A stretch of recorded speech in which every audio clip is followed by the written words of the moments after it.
आज आपण नवीन article study करणार आहोत.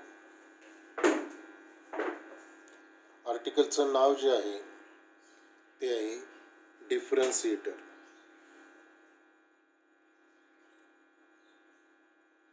डिफरन्शिएटर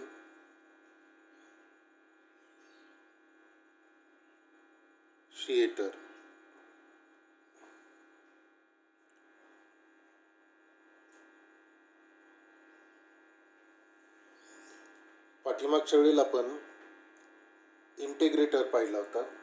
इंटिग्रेटरमध्ये काय होत होतं की आउटपुट व्होल्टेज जे असेल it is directly proportional to the integral of the input voltage. त्याच पद्धतीनं हा जो डिफरन्शिएटर आहे त्याच्यामध्ये काय राहतं की आउटपुट व्होल्टेज जे असेल it is directly proportional to the derivative or differentiation of the input signal. म्हणजे मॅथमॅटिकल ऑपरेशन जो इथं परफॉर्म करतो ते कोणतं असतं, डिफरन्शिएटरचं असतं. तर याची डेफिनेशन जी केली जाते ती या पद्धतीनं अ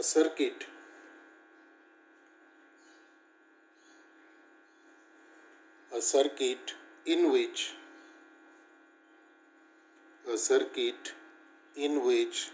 the output voltage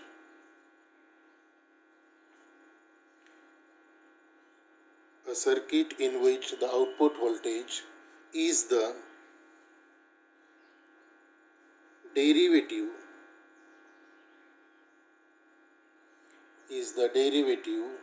of the input waveform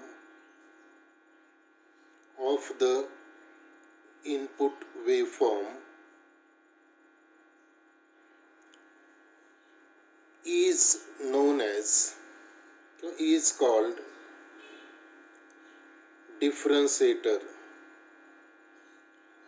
called differentiator. Or differentiation amplifier. आता इथं आउटपुट व्होल्टेज जे असेल ते काय असतं, it is the derivative of the input waveform आणि म्हणून याला काय म्हटलं जातं, डिफरन्शिएटर म्हटलं जातं. Such a circuit is obtained by using a basic inverting amplifier configuration if the input register Rin is replaced by a capacitor C. म्हणजे पहा आपण बेसिक जो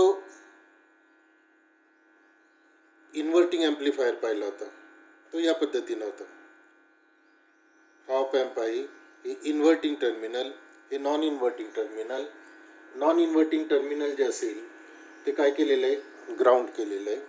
हे जे नॉन इन्व्हर्टिंग टर्मिनल असतं ते काय केलेलं असतं, ग्राउंड केलेलं असतं. आणि इनपुट सिग्नल जो दिला असतो या ठिकाणी हे जे आपण इनपुट व्होल्टेज देणार आहे पी इन, हे जे व्होल्टेज देणार आहे ते कुठं देणार आहे, इन्व्हर्टिंगला देणार आहे. फक्त इथं जो इनपुट रेजिस्टर असतो इन्व्हर्टिंगचा तो रिप्लेस केलेला आहे फक्त कॅपॅसिटरनी. म्हणजे इथं जो असणार आहे तो कॅपॅसिटर सी असेल, हा जो असेल कॅपॅसिटर सी. त्यानंतर आउटपुट आणि इन्व्हर्टिंग इनपुट याच्यामध्ये एक फीडबॅक रेजिस्टर असतो की जो इन्व्हर्टिंग ॲम्प्लिफायरमध्ये कायम असतो आणि तो जो असतो त्याला म्हणतात CF. हा जो कॅपॅसिटर असेल याच्या अक्रॉसचं जे व्होल्टेज असेल ते जे व्होल्टेज असेल त्याला म्हणतात VC, व्होल्टेज अक्रॉस कॅपॅसिटर. इकडे असेल प्लस, इकडे असेल मायनस. याचा इनपुट करंट जो असेल तो आपण डिनोट करणार आहे I in नी. नंतर फीडबॅक जो रेजिस्टर असेल त्याच्यामधला करंट जो असेल तो काय असणार आहे, IF असेल. हे जे दोन टर्मिनल आहेत म्हणजे नॉन इन्व्हर्टिंगचं इनपुट व्होल्टेज जे असेल ते आपण घेणार आहे V1 आणि इथला जो नोड असेल तिथला व्होल्टेज घेणार आहे V2. थोडक्यात काय केलेलं आहे की बेसिकली ही जी डायग्राम आहे ती आहे इन्व्हर्टिंग ॲम्प्लिफायरची. फक्त काय केलं आहे, input resistor Rin is replace by a capacitor. म्हणजे इथं जो असेल तो फक्त काय केलेलं आहे, एक कॅपॅसिटर ॲड केलेलं आहे.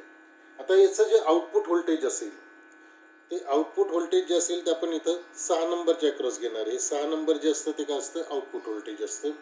2 नंबर जे असेल ते इन्व्हर्टिंग, 3 नंबर जे असेल ते नॉन इन्व्हर्टिंग इनपुट.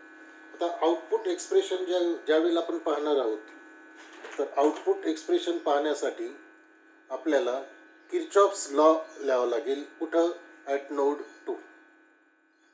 म्हणजे हे जे टर्मिनल असेल या ठिकाणी आपल्याला किर्चॉफ्स लॉ लिहायचा आहे. किर्चॉफ्स लॉ प्रमाणे काय असणार आहे, हा जो इनपुट करंट असेल, हा करंट जो असेल तो इथं डिवाइड होतो. आतमध्ये जाणारा जो करंट असेल तो काय असणार आहे, इथं बेस करंट असतो किंवा त्याला आपण बायस करंट असं म्हणू. आणि इकडं जाणारा करंट काय असेल, आय एफ असेल. म्हणजे या ठिकाणी जे इक्वेशन आपण लिहिणार आहे तर ते इक्वेशन या पद्धतीने येईल. पाहू, ते इक्वेशन येईल I in is equal to, हे कोणतं, at node 2, at node V2. म्हणजे हे जे नोड असेल या नोडचं जर आपण किर्चॉफ्स लॉ इथं लिहिला तर इनपुट करंट जो असेल it is divided into 2 current. एक करंट ऑपॅम्पमध्ये जातो त्याला आपण आय बी असं म्हणू. दुसरा जो करंट असेल तो कुठं जातो, फीडबॅक रेजिस्टर. त्याची व्हॅल्यू किती घेतलेली आहे, आय एफ घेतलेले आहे. So I N is equal to, equation येईल I B plus I F, I B plus I F.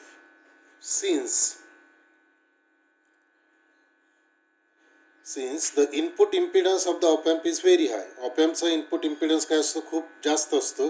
त्यामुळं current flowing into the op-amp is almost zero और negligibly small. आणि म्हणून आपण काय करणार आहे, हा जो आय बी असेल या इक्वेशनमधला तो काय करणार आहे, निग्लेक्ट करणार आहे. Since I B is negligibly small, आपण ते काय घेणार आहे, is taken as approximately zero. So therefore I in is equal to I F, I in is equal to I F. हे झालं इक्वेशन नंबर 1. म्हणजे जो काही करंट या ठिकाणी फ्लो होईल कॅपॅसिटरमधून तो सगळ्याच्या सगळा करंट काय होईल, या फीडबॅक रेजिस्टरमधनं फ्लो होईल. हे झालं आपलं पहिलं अजम्पशन. आता सेकंड काय करायचं आपल्याला, सेकंड जे असेल ते इक्वेशन आपल्याला याच्यावरून प्रूव्ह करायचं की हा इनपुट करंट किती असेल. तर इनपुट करंट जो असेल या ठिकाणी आपण ज्या वेळेला इनपुट करंट कॅल्क्युलेट करणार आहे त्यावेळेला इनपुट करंट असणार आहे सी म्हणजे कॅपॅसिटन्स आणि D by D T of P in minus P2.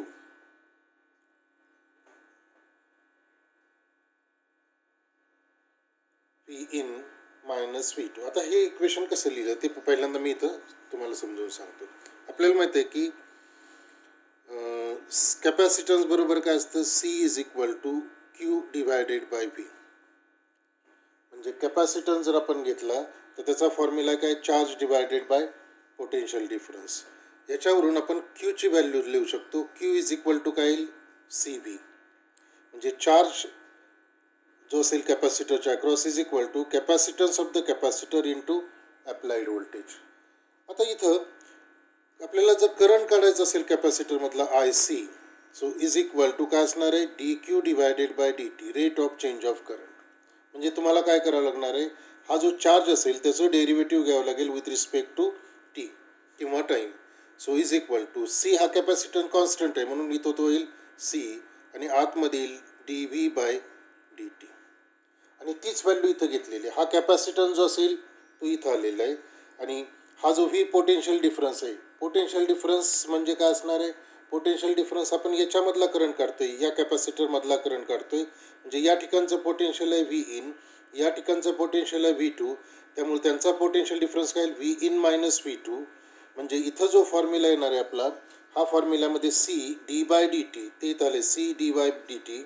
आणि पोटेन्शियल डिफरन्स म्हणजे काय, व्ही इन मायनस V2. तर ते व्ही इन मायनस V2 हा झाला करंट फ्लोईंग थ्रू कॅपॅसिटर किंवा इनपुट करंट. आता it is equal to I F म्हणजे फीडबॅक करंट, त्याचं कसं येणार आहे, is equal to potential difference Ohm's law प्रमाणे V is equal to, Ohm's law काय असतो, V is equal to I R.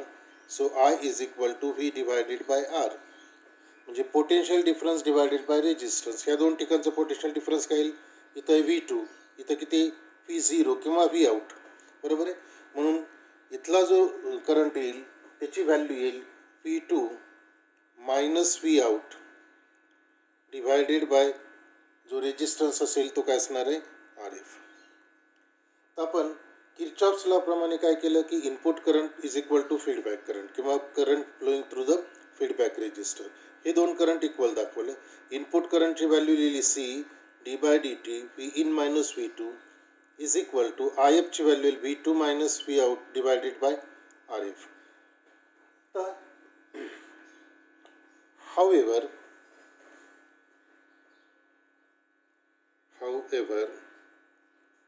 V1 is equal to V2 is equal to 0 हा जो कन्सेप्ट आहे तो कोणता असतो virtual ground concept. Virtual ground concept. Virtual ground concept म्हणजे काय तर आपल्याला माहिती आहे की इथलं पोटेन्शियल V1 आणि इथलं पोटेन्शियल आहे V2. ऑपॅम्पचा इनपुट इम्पिडन्स हा खूप जास्त असतो of the order of infinity. म्हणजे हे जे दोन पॉईंट्स असतील V1 आणि V2 ह्याच्यामधला करंट किती असेल 0.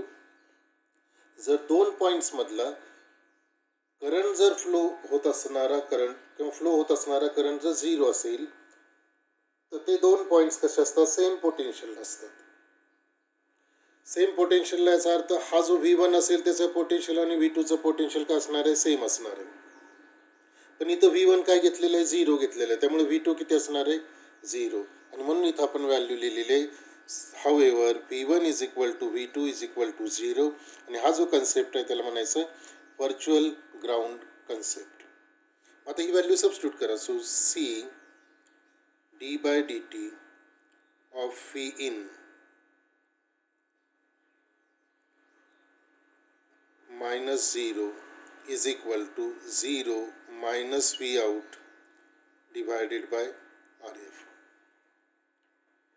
म्हणजे V1 आणि V2 च्या व्हॅल्यू काय टाकले आपण 0 टाकले. V1 ची व्हॅल्यू 0 त्यामुळे V2 ची व्हॅल्यू 0 येईल, ती इथे येईल, इथे येईल 0. हे इक्वेशन पुन्हा थोडंसं रिराईट करू आपण. So C D by D T of V in is equal to minus V out divided by R F. आपल्याला आउटपुटचं एक्सप्रेशन काढायचं आहे. सो हे इक्वेशन कसं लिहायचं V out is equal to हे मायनस साईन जे असेल ते इकडे जाईल मायनस आर एफ इथं डिनॉमिनेटरला इकडे गेल्यानंतर मल्टिप्लाय होईल C into R F D by D T of V in.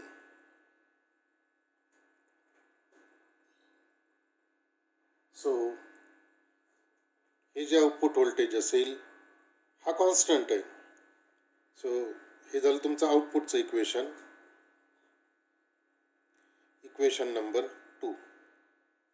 So output voltage हे कॉन्स्टंट असल्यामुळे काय output voltage is directly proportional to the derivative of the input voltage. किंवा हे आपण असं लिहू शकतो that is P out is directly proportional to D by D T of V in.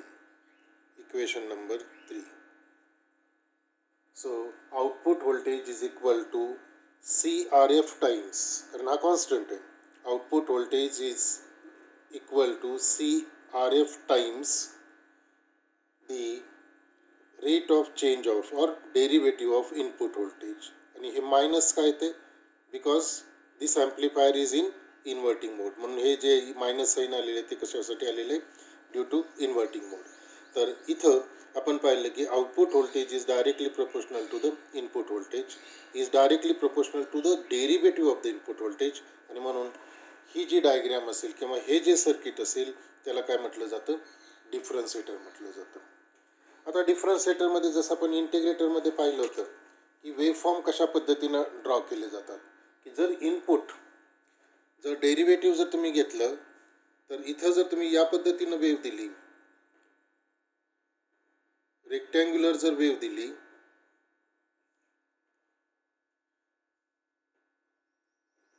हा जो डेरिव्हेटिव्ह डिफरन्शिएटर असेल त्याला जर रेक्टँग्युलर वेव दिली तर आउटपुटला तुम्हाला काय मिळतं पहा या ठिकाणी स्पाइक मिळतात.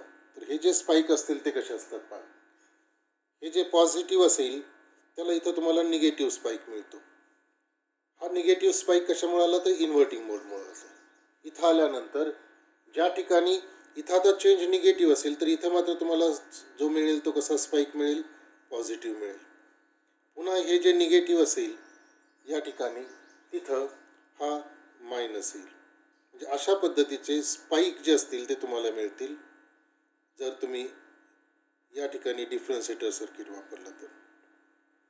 आणि हे जे स्पाईक असतात ते पुढं आपण लॉजिक गेट्स जे वापरणार आहे त्याच्यामध्ये आपल्याला एक क्लॉक लागतं, त्या क्लॉकमध्ये हे स्पाईक काय करतात, वापरता येतात. हा जो असेल त्याला म्हणतात पॉझिटिव्ह एज ट्रिगरिंगसाठी वापरला जातो आणि हा जो असेल तो निगेटिव्ह एज ट्रिगरिंगसाठी वापरला जातो. दुसरं ॲप्लिकेशन असं आहे की जर तुम्ही इनपुटला साईन वेव्ह दिली, म्हणजे जर इनपुटला डिफरन्शिएटरच्या साईन वेव्ह दिली या पद्धतीनं, हे जर इनपुट व्होल्टेज असेल तर आउटपुटला कुठली वेव्ह मिळणार आहे तुम्हाला? आपल्याला माहिती आहे की साईन जर असेल तर त्याचं डेरिव्हेटिव्ह काय येतं, कॉस येतं. त्यामुळे आउटपुटला जी वेव्ह मिळते ती कशी असते, कोसाईन वेव्ह असते. म्हणजे ही जी वेव्ह असेल ती काय येणार आहे, कोसाईन वेव्ह असते. फक्त याच्यामध्ये फेज शिफ्ट किती असतो, 90 डिग्रीचा असतो.